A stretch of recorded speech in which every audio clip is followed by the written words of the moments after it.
Bantwana bethongo, ngiyanibingelela, ngiyathemba ukuthi niyaphila nikahle futhi ngiyathemba ukuthi amathongo asaniphethe kahle. Ngisacela ukuphinde ngikhulume futhi namathwasana mayelana nokudla abakudlayo umuntu mesentwaseni. Umuntu methwasa kunokudla angakudli, akakudli konke ukudla. Kodwa lokho futhi akuchazi ukuthi meseqedile uzoqhubeka angakudli lokho kudla. Kusuke kunezathu ey'suke y'dala ukuthi umuntu angakudli lokho kudla. Njengoba nakudala khona izinto ezayingadliwa umakoti emzini.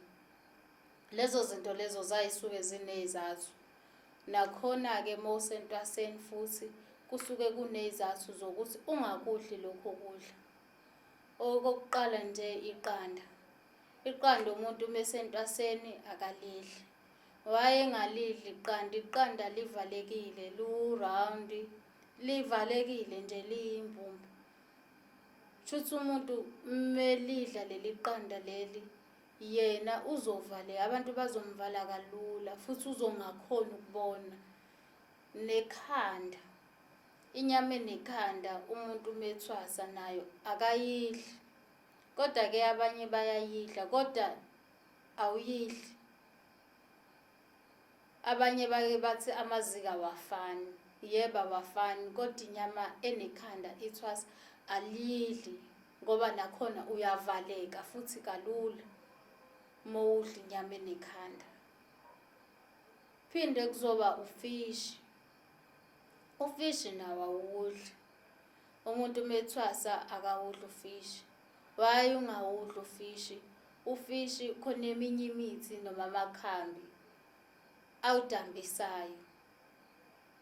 Phinde kuzobe inyama yengulube. Inyama yengulube futhi nayo awuyisebenzisi uma uyithwasa. Why? Ingoba iyavalana nayo. Inyama yengulube iyaphuphisa imithi. Bese kuphinde kuzoba ubhontshisi.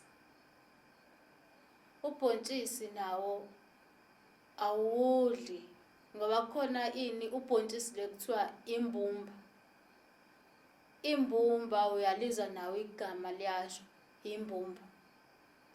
Bese siphinde siyawuhlonipha futhi ubhontshisi-ke thina ethongweni. Ubhontshisi kuthiwa intombethonga. Why kuthiwa intombethonga? Ngoba sithetha ngawo kakhulu ubhontshisi. So akufanele wena mawuthwasa udle isinomi kanjani. Ngoba uzothi uyadla awukwazi ukuhlukanisa, ugcina udla lokuthiwa imbumba. Usuthi uyaphehla umuntu uyangena uzoshaya umhlahlo, awusakhona ukubona. Phinde futhi kuzoba ubisi.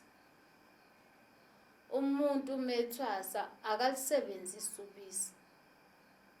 Ubisi-ke ngisho kudala nje esulwini umakoti emzini mengalisebenzisi ubisi. Ingobani? Ngoba mebazi ukuthi uzolingeka aphakanyelwe imizwa kakhulu nengane yentombazane bebengayinikezi. Sema-applies-ke nawe mawuyithwasa ngoba kusuke kufanele ukuthi ugcineke isikhathi eside, ungayithoni unenkanuko, usuhalela ukulala nomuntu. Yikho ubisi lingasetshenziswa.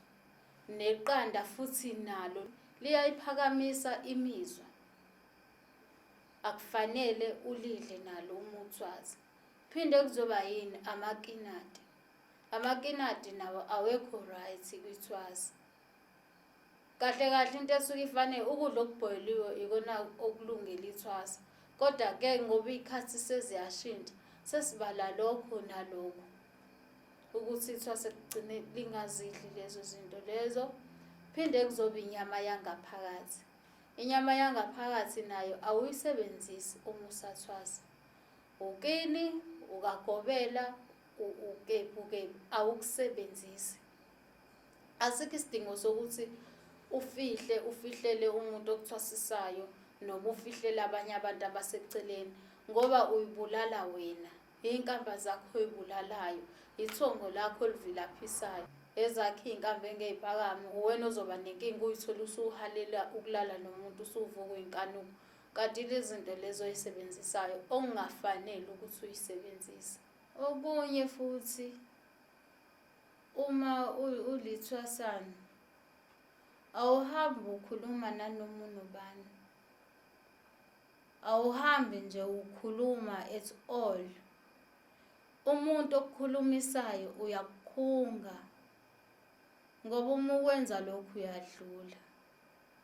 Futhi noma kuthiwa usuyakhuluma lowo muntu uyakukhulumisa, awumi nje phuhle, uyathoba. Lokho kuthoba lokho kukhombisa ukuhlonipha. Ney'ndaba awuhlangani ney'ndaba ey'khulunywayo. Ngisho ngingathi ukini endlini uqobo noma usesigodlweni lapho abantu bayakhuluma, nawe uyaphawula. Wena awuphawuli, uyayithoba nje engazuthi indaba uyazi. Ngisho ngathiwa khona umuntu okuxabana nawe noma umuntu ukuqambela amanga, awukhulumi wena. Kunalokho uma ubona ukuthi nazi iy'nkinga zakho seziyanyuka, seziyabhebhetheka, into okhuluma nayo ukuhamba lakho. Uyahamba uyokuhambeni, ufike ubabike khona bonke labantu abakwenza okumbi. Awukhulumi, ithwasa alikhulumi. Why lingakhulumi? Ingoba usuke ufaka ibomvu, waphinde wafaka iy'mpahla ey'bomvu. Leli bomvu lelo osuke ulifakile noma umcako noma isibhuda, konke lokho osuke ukusebenzisa kuyadlulisa. Idlulisana kanjani leyo nto? Idlulisana njengomuntu osuke eshonelwe. Kusuke kudingeka ukuthi uqale uyigeze lezo zinto, uyihlambe kuqala. Kuyima ukhululeka nawe ufana nabanye abantu. Ithwasa liyayithoba, alikhulumi kakhulu. Ukukhuluma kwakho kakhulu ukudlula kwakho. And enye into, awulali nhlobo nomuntu wesilisa noma nomuntu wesifazane uze uyiqede iprocess yakho. Abanye umuzwe ethi umuntu ngizogeza, ngizokhuluma nogobela wami uzongigeza. Ayikho leyo yinto, akwenziwa kanjalo. Awulali nhlobo. Yikho kubalulekile ukuthi lokudla lokho okusuke kuthiwa ungakudla ugcina ungakudlanga ngempela, ngoba ukudla kwakho imizwa yakho izonyuka, ugcina usuba nenkanuko.